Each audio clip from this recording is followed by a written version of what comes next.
kaip jau skaityt mokėsiu, suskambėsis Lietuva. Lietuva tapo saugus, širdimi, tapo Lietuvos širdimi. Čia buvo įkurta Lietuvos sostinė Vilnius.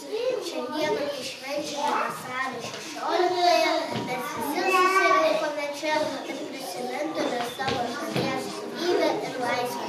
Pasiklausykime, ką kalba gamta. Saulė ir vėjas mums turi daug papasakoti.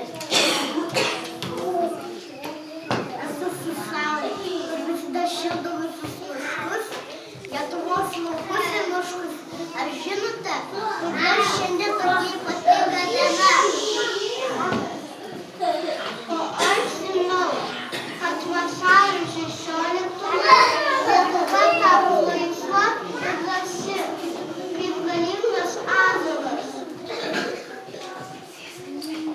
Aš Lietuvos žemė, mano laukai, miškai